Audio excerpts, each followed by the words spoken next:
உண்மையிலே தமிழ்நாட்டு மக்களுக்கு சேவை செய்வதாக இருந்தால் பாரதிய ஜனதா கட்சியுடைய மாநில தலைவர் அண்ணாமலை என்ன செய்திருக்க வேண்டும்? இன்று தமிழ்நாடு புறக்கணிக்கப்பட்டிருக்கிறது. பீகாருக்கு வாரி வழங்கியிருக்கிறீர்கள், எங்களுக்கு கவலை இல்லை, வருத்தம் இல்லை. ஆனால் தமிழ்நாட்டுக்கு நிதி இல்லையே. ஆகவே மாநில தலைவராக பாரதிய ஜனதா கட்சியில் இருந்து நான் இந்த தமிழ்நாட்டு மக்களுக்கு என்ன செய்ய முடியும்? ஆகவே என் பதவியை ராஜினாமா செய்கிறேன் என்று அண்ணாமலை சொல்லியிருந்தால் அவர் தமிழ்நாட்டு மக்களை நேசிக்கிறார் என்பதை நாங்கள் இந்த கூட்டத்தில் ஏற்றுக்கொள்வோம். ஒரு மன்னாருக்கு தேவை.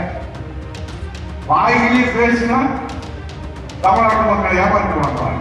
எதுக்கு பேசுற? அண்ணா திராவிட முன்னேற்ற கழகத்தை பத்தி உனக்கு பேசுவதற்கு என்ன யோகியதை இருக்கிறது, என்ன தகுதி இருக்கிறது?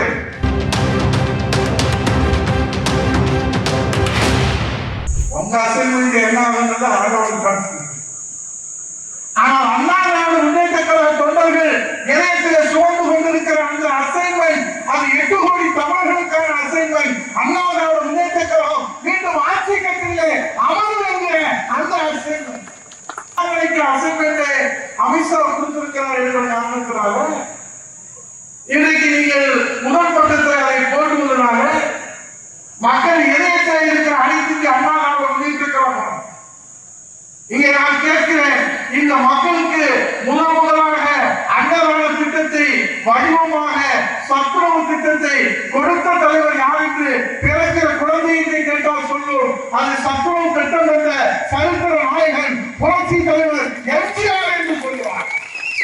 ஆட்சியை பிடிக்க வேண்டும் என்று சொல்வார்கள். அதில் யாருக்கும் எந்த வருத்தமும் இல்லை, கவலையும் இல்லை. யார் வேண்டுமானால் ஆட்சியை பிடிப்பதற்கு கட்சியை தொடங்கியவர்கள் 10 பேர் கட்சியை தொடங்குவதற்கு கூட நாங்கள் ஆட்சியை பிடிப்போம் என்று சொல்வார்கள். அதை பற்றி கவலை இல்லை.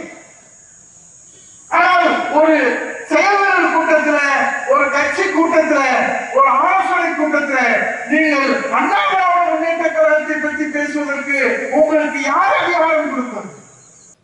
இது எல்லாம் வரலாறு தெரியாதவர்கள் வாய்ப்பு வந்ததெல்லாம் பேசுகிற போது உண்மையான அண்ணா திராவிட முன்னேற்ற கழக தொண்டனுடைய நெஞ்சிலே முள் பாய்ந்ததை போல் இருக்கிறது.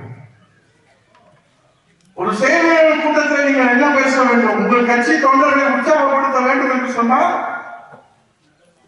உங்கள் கட்சியுடைய திட்டங்களை பற்றி பேசுங்கள். உண்மையிலே தமிழ்நாட்டு மக்களுக்கு சேவை செய்வதாக இருந்தால் பாரதிய ஜனதா கட்சியுடைய மாநில தலைவர் அண்ணாமலை என்ன செய்திருக்க வேண்டும்? இன்று தமிழ்நாடு புறக்கணிக்கப்பட்டிருக்கிறது. பீகாருக்கு வாரி வழங்கியிருக்கிறீர்கள், எங்களுக்கு கவலை இல்லை, வருத்தம் இல்லை. ஆந்திராவுக்கு வாரி வழங்கப்பட்டிருக்கிறது, எங்களுக்கு கவலை இல்லை, வருத்தம் இல்லை. ஆனால் தமிழ்நாட்டுக்கு நிதி இல்லையே. ஆகவே மாநில தலைவராக பாரதிய ஜனதா கட்சியில் இருந்து நான் இந்த தமிழ்நாட்டு மக்களுக்கு என்ன செய்ய முடியும்? ஆகவே என் பதவியை ராஜினாமா செய்கிறேன் என்று அண்ணாமலை சொல்லியிருந்தால் அவர் தமிழ்நாட்டு மக்களை நேசிக்கிறார் என்பதை நாங்கள் இந்த கூட்டத்தில் ஏற்றுக்கொள்வோம். ஒரு மன்னாருக்கு தேவை. வாயிலே பேசினா தமிழ்நாட்டு மக்களை ஏமாற்றுவாங்க. எதுக்கு பேசுற? அண்ணா திராவிட முன்னேற்ற கழகத்தை பற்றி உனக்கு பேசுவதற்கு என்ன யோகியதை இருக்கிறது, என்ன தகுதி இருக்கிறது? எதற்காக நீங்கள் பேசுகிறீர்கள்?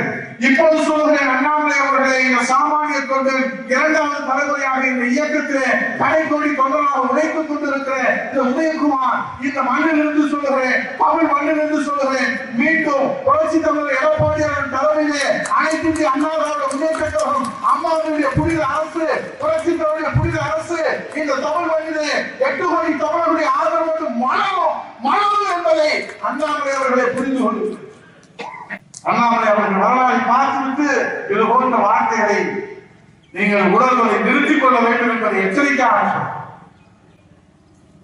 எங்களை பலவீனப்படுத்துவதற்கு உங்களுக்கு என்ன அசைன்மெண்ட் என்று எங்களுக்கு தெரியவில்லை. பின்னடைவை ஏற்படுத்துவது ஆளுநர கட்சி திமுக. இன்றைக்கு கள்ளச்சாராய மரணம் வரலாறு காணாதவர்கள் 68 பேருக்கு மேலே எத்தனை பேர்கள் இன்னும் தெரியவில்லை. இன்றைக்கு உழைத்துக் கொண்டிருக்கிறார்கள். இன்றைக்கு நீங்கள் அவரோடுதான் பயணித்தீர்கள், திடீரென்று இன்றைக்கு வேறுபட்டு நிற்கிறீர்கள். அதை பற்றி யாரும் இங்கே வருத்தப்படவில்லை.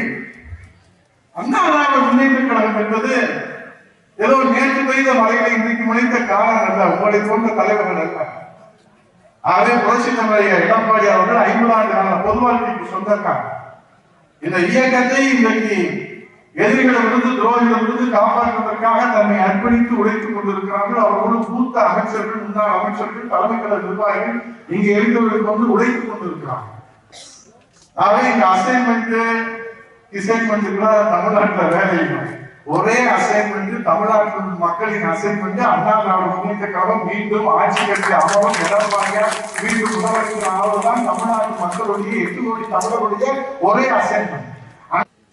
தாமோ அன்பரசன் போன்ற நாடாளுமன்ற அமைச்சர் பதவியில் இருப்பதற்கு ஒரு தகுதியற்றவராக பேச்சாக பேசுகிறார்கள். இதை பார்த்து இதுவரை திராவிட முன்னேற்ற கழகத்துடைய தலைவர் முத்துவேல் கருணாநிதி ஸ்டாலின் எந்த கண்டனமும் தெரிவிக்கவில்லை. கல்வி குற்றம் என்று நான்காவது சொன்னார்கள். வருவாய்த்துறை அமைச்சராக இருந்தவர் இன்னைக்கு முன்னாள் வருவாய்த்துறை அமைச்சராக சொல்கிறேன். கருணாநிதி மற்றும்